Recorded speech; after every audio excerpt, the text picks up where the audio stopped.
Dear learners, HTML CSS এর গত পর্বে আমরা এই পর্যন্ত ছিলাম এবং কিভাবে লিঙ্কিং করাতে হয় সেই জিনিসগুলো আমরা দেখেছি। তো আজকের পর্বে আমরা কিভাবে HTML এর মধ্যে কিভাবে কোনো একটি পার্টকে আলাদা করতে হয় এবং HTML এর আরও কিছু বেসিক ট্যাগ নিয়ে আমরা আলোচনা করব। তো শুরুতেই আমরা দেখে নেই যে আমরা কিভাবে বোল্ড করতে পারি। যেমন লেখার মাঝখানে কোথাও আমাদের প্রয়োজন হতে পারে যে আমরা বোল্ড করব, কিছু একটা পার্ট আমরা বোল্ড করতে চাই। তো সেটা যদি আমরা করতে চাই তাহলে সেটা আমরা কিভাবে করব। তো ধরুন আমরা চাচ্ছি এই যে প্রথম থেকে এতটুকু অংশ বোল্ড করব বা মোটা করব। তো সেটা করার জন্য আমাদেরকে একটি ট্যাগ ইউজ করতে হবে, যেটি আমরা এখানে লিখে দেখাচ্ছি। সেটি হচ্ছে বি ট্যাগ।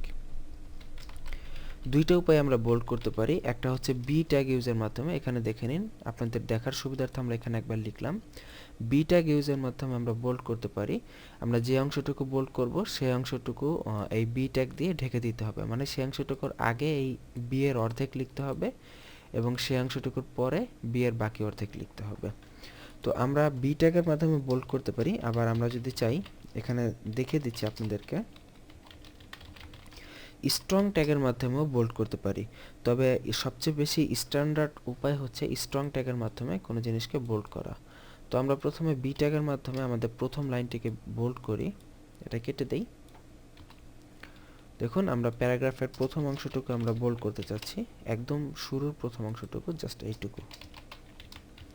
এখন আমরা যদি সেভ করি, দেখুন এখানে একটা জিনিস লক্ষ্য করুন যে আমরা যে অংশটুকু বোল্ড করতে চাই, মানে এই অংশটুকু আমরা বি দিয়ে র্যাপ করে দিলাম, মানে ঢেকে দিলাম, শুরুতেও বি এবং শেষে ক্লোজিং বি। এখন সেভ করব। সেভ করে যদি পেজটা রিফ্রেশ করি, দেখুন এই যে শুরুর যে অংশটুকু ছিল সেই অংশটুকু আলটিমেটলি বোল্ড বা মোটা হয়ে গেছে। তো এই কাজটা আমরা স্ট্রং দিয়েও করতে পারতাম। বি এর পরিবর্তে আমরা যদি স্ট্রং দিতাম, এখানে যদি বি এর পরিবর্তে স্ট্রং দিতাম, এখন যদি সেভ করি, পেজটা রিফ্রেশ করি, দেখব তারপরে এটা বোল্ড আছে। তো এখন আমরা যদি চাই এটাকে আন্ডারলাইন করব, তো সেটা কিভাবে করব।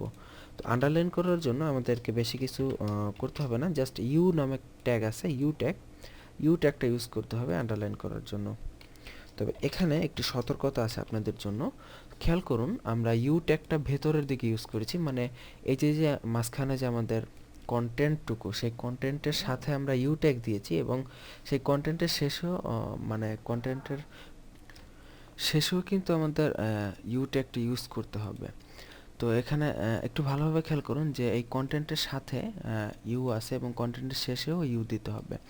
তার বাইরে আছে স্ট্রং, তো তার বাইরে দিয়েছি আমরা স্ট্রং, এবং প্যারাগ্রাফ আছে সবার বাইরে, এবং আমরা শেষও কিন্তু করেছি প্যারাগ্রাফ দেওয়ার মাধ্যমে। তো এইভাবে এই যে একটা ক্রমধারা, প্রথমে স্ট্রং তারপর ইউ এবং শেষেও ইউটা আগে শেষ হয়েছে এবং তারপরে স্ট্রং আসছে, এই ক্রমধারাটা আপনারা বজায় রাখার চেষ্টা করবেন। তো এইভাবে যদি বজায় না রাখেন তাহলে আপনাদের স্ট্যান্ডার্ড নষ্ট হয়ে যাবে, আপনারা ভালোভাবে কোডিং করতে পারবেন না। এখন এটা সেভ করব। এখন যদি রিফ্রেশ করি, দেখুন আমাদের এই বোল্ড অংশটুকুর নিচে আলটিমেটলি আন্ডারলাইন চলে আসছে।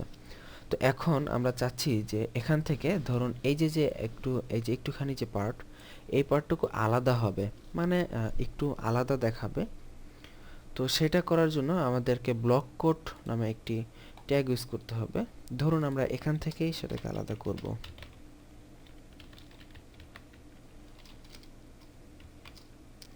দেখুন BLOCK QUOT ব্লক কোড।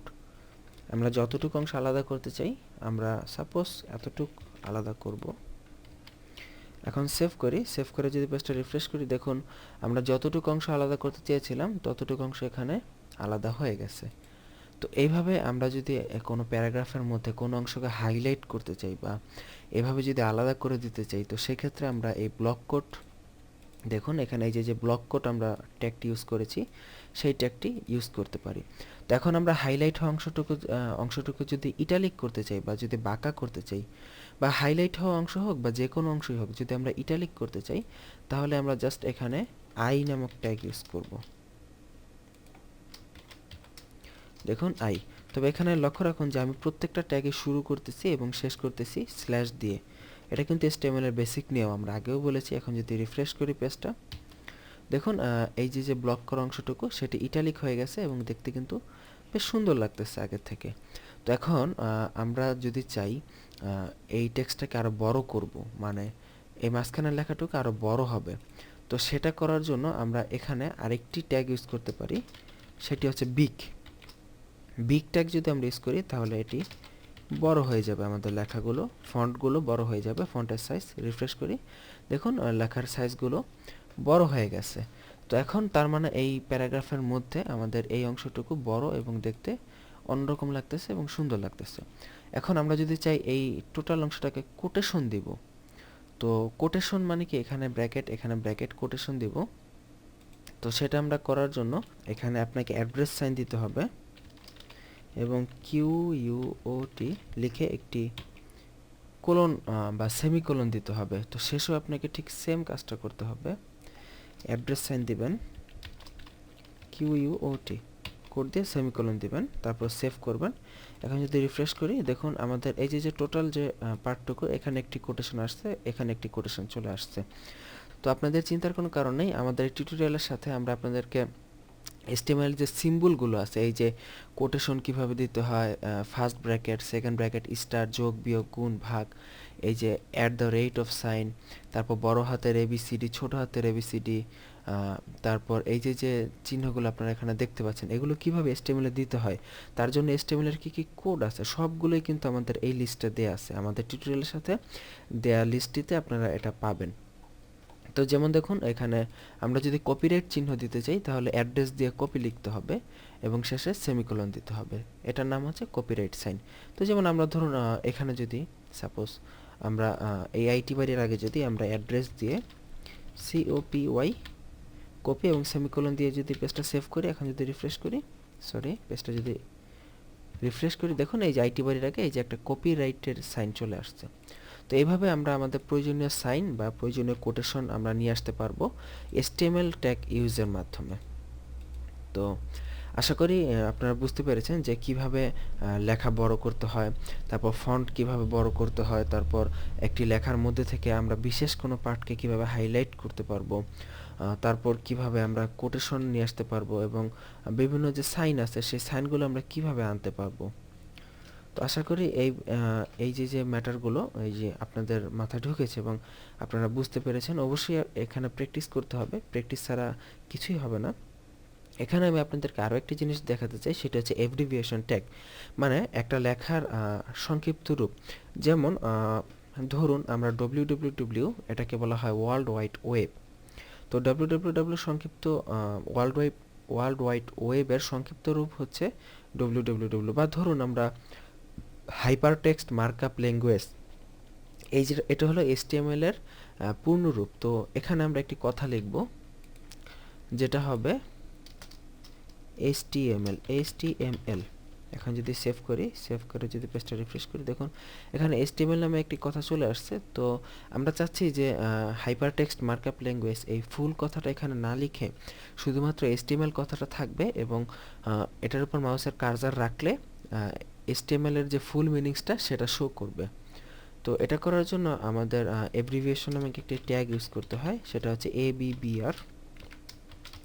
দেখে নিন আমাদের এই টোটাল HTML লেখাটিকে আমরা ABBR নামক ট্যাগ দিয়ে র্যাপ করে দিলাম বা ঢেকে দিলাম।